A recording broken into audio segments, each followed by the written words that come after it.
Hi friends, ನೋಡಿ ನಾನಿವತ್ತು ಕೈಮಾ ಮಾಡೋಣ ಅಂತ ಕೈಮಾ ಉಡ್ಸ್ಕೊಂಡು ಬಂದಿದ್ದೀನಿ.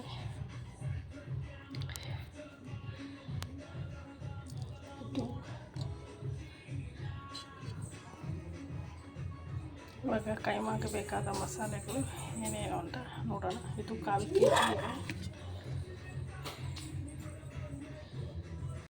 ಉಂಡೆಗೆ ಇಷ್ಟು ತೆಂಗಿನಕಾಯಿ ಸಾಕು. ಮಸಾಲೆಗೆ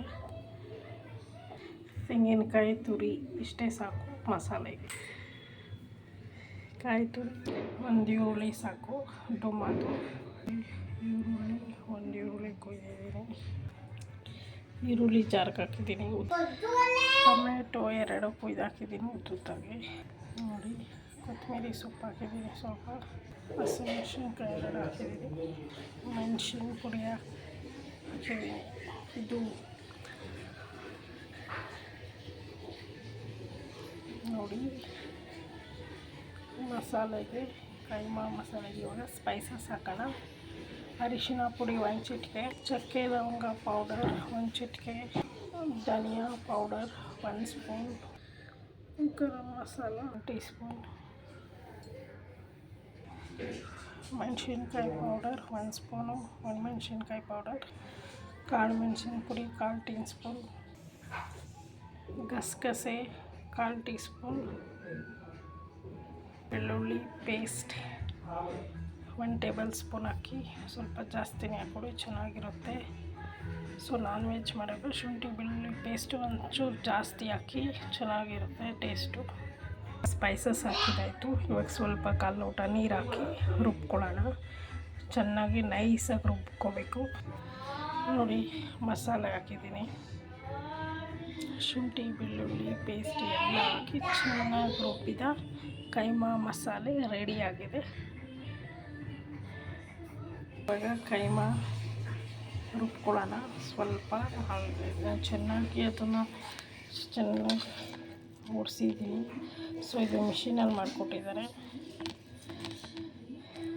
ನಾವು ಒಂದು ಸ್ವಲ್ಪ ನಮ್ಮ ಸಮಾಧಾನಕ್ಕೆ ಒಂಚೂರು ಒಂದೇ ಒಂದು ಗ್ರೈಂಡ್ ಹಾಕಿದ್ರೆ ಇನ್ನು ಸಾಫ್ಟ್ ಆಗುತ್ತೆ. ಆಮೇಲೆ ತುಂಬ ನೈಸಾಗಿ ಉಂಡೆ ಕಟ್ಬೋದು ಕೈಮಾ ಉಂಡೆ. ಅದಕ್ಕೋಸ್ಕರ ನಾನು ಅದೇ ಗ್ರೈಂಡರ್ಗೆ ಇವಾಗ ಕೈಮಾ ಹಾಕಿದ್ದೀನಿ. ಮಸಾಲೆ ಹಾಕಿ ಒಂದು ಸ್ವಲ್ಪ ನೀರು ಹಾಕಿ ಇಟ್ಟಿದ್ದೀನಿ. ಇದು ಸ್ವಲ್ಪ ಗಟ್ಟಿಗೆ ಸಾಂಬಾರು ಮಾಡಿದ್ರೆ ಚೆನ್ನಾಗಿರುತ್ತೆ. ಮುದ್ದೆಗೆ, ಚಪಾತಿ ಅಥವಾ ಪೂರಿಗೆಲ್ಲ. ಕೈಮಾಗೆ ಒಂದು ಸ್ವಲ್ಪ ಮಸಾಲೆ ಹಾಕೋಣ. ನೋಡಿ, ಗರಂ ಮಸಾಲ ಹಾಕಿದ್ದೀನಿ 1 ಸ್ಪೂನು. ಕಡಲೆಬೇಳೆ ಪೌಡರ್ ಹಾಕಿದ್ದೀನಿ. ನಾನೇ ಕಡಲೆಬೇಳೆ ಪೌಡ್ರು ಮಾಡ್ಕೊಂಡಿರೋದು. 1 ಟೇಬಲ್ ಸ್ಪೂನ್ ಹಾಕಿದ್ರೆ ಸಾಕು. ಯಾಕಂದರೆ ಉಂಡೆ ಮಾಡುವಾಗ ಸಾಂಬಾರಲ್ಲಿ ಒಡೆದೋಗಲ್ಲ, ಸಾಂಬಾರು ಕುದಿಯೋವಾಗ. ಅದಕ್ಕೋಸ್ಕರ ತಿಕ್ನೆಸ್ ಬರುತ್ತೆ ಸಾಂಬಾರು, ಮತ್ತು ಉಂಡೆನೂ ಗಟ್ಟಿಯಾಗಿರುತ್ತೆ. ಈ ಮಸಾಲೆ, ಕಡಲೆಬೇಳೆ ಪೌಡರು ಮತ್ತು ಜಾರಲ್ಲಿರೋ ಮಸಾಲೆ ಸ್ವಲ್ಪ ಬಿಟ್ಟಿರ್ತೀನಿ ನಾನು. ಕೈಮಾಗೆಲ್ಲ ಅದೇ ಪೇಸ್ಟ್ ಆಗಲಿ ಅಂತ.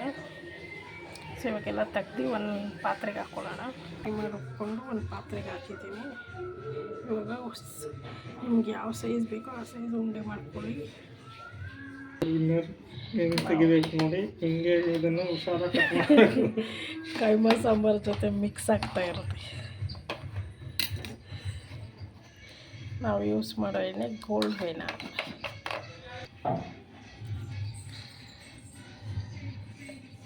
ಏನಕ್ಕೆ ನಾವು ಇದೇ ಎಣ್ಣೆ ಯೂಸ್ ಮಾಡ್ತಿದ್ದೀವಿ ಅಂದರೆ, ಇದು ನಮ್ಗೆ ಯಾವುದೇ ಥರದ ಸೈಡ್ ಎಫೆಕ್ಟು, ಅಲರ್ಜಿ ಆಗಲಿ ಏನೇ ಆಗಲಿ ನಮ್ಗೆ ಇದುವರೆಗೂ ಇದು ಬಳಸಿದಾಗಿಂದ ಆಗ್ತಾಯಿಲ್ಲ.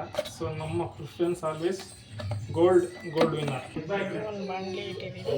ಬಾಣಲಿ ಬಿಸಿ ಹಾಕಿ ಸ್ಲೋ ಫ್ಲೇಮ್ ಎಣ್ಣೆ ಕಾಯ್ತಾ ಇದೆ. ನಾನು ಇವಾಗ ಮಸಾಲೆ ಹಾಕ್ತೀನಿ. ಎಣ್ಣೆ ಸ್ವಲ್ಪ ಮಸಾಲೆ ಫ್ರೈ ಆಗಬೇಕು. ಹಸಿ ವಾಸನೆ ಮೂಳೆ ಎಲ್ಲ ಕೊಟ್ಟಿದ್ರಲ್ಲ ಅದೆಲ್ಲ ಹಾಕಿದ್ದೀನಿ. ಸೊ ಇದು ಚೆನ್ನಾಗಿ ಸಪೋರ್ಟಿವ್ ಆಗಿರುತ್ತೆ ಮತ್ತು ಟೇಸ್ಟು ಚೆನ್ನಾಗಿ ಬರುತ್ತೆ. ಇವಾಗ ಮಸಾಲೆನ ಒಂದು ಮೀಡಿಯಮ್ ಇದಕ್ಕೆ ಎಲ್ಲ ಸ್ವಲ್ಪ ನೀರು ಹಾಕಿ ಇಟ್ಟಿದ್ದೀನಿ. 1-2 ಲೋಟ ನೀರು ಹಾಕಿ ಮಸಾಲೆ ಇಟ್ಟಿದ್ದೀನಿ. ಇದು ಒಂದು ಕುದಿ ಬರೋಷ್ಟೊತ್ತಿಗೆ ಕೈಮಾ ಉಂಡೆ ಮಾಡ್ಕೊಳ್ಳೋಣ. ಇಲ್ಲಿದೆ ಉಂಡೆ ಮಾಡಿ ಎಲ್ಲ ಒಂದು ಪ್ಲೇಟ್ಗೆ ಇಡೋಣ. ಇಷ್ಟಪ್ಪ ಉಂಡೆ ಕಾಣ್ತಾಯಿದ್ದೀನಿ. ಚಿಕ್ಕದಷ್ಟು ಉಪ್ಪು ಹಾಕಿದ್ದೀನಿ. ನೀವು ಬೇಕಾದ್ರೆ ಡೈರೆಕ್ಟ್ ಹಂಗೆ ಉಂಡೆಗೆ ಬಿಟ್ಕೊಬೋದು. ಹಾಕಿದ್ದೀನಿ. ಸ್ವಲ್ಪ ಒಂದು 15 ನಿಮಿಷ ಬೇಯಬೇಕು, ಅಷ್ಟೇ ಸಾಕು. ಕುದಿ ಬರ್ತಾ ಇದೆ, ಸಣ್ಣ ಸಣ್ಣ ಕುದಿ ಬರ್ತಾ ಇದೆ. ಅವಾಗ ಕೈ ಮುಚ್ಚಬೇಕು, ಚೆನ್ನಾಗಿ ಮಸಾಲೆ ಹಿಡಿಯುತ್ತೆ.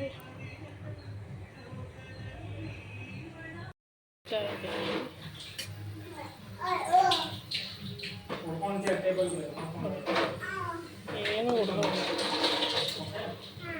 ಮಸಾಲೆ ಚೆನ್ನಾಗಿ ಕುದಿಬೇಕು. ಇನ್ನೊಂದು 10 ನಿಮಿಷ 5 ನಿಮಿಷ ಸಾಕು.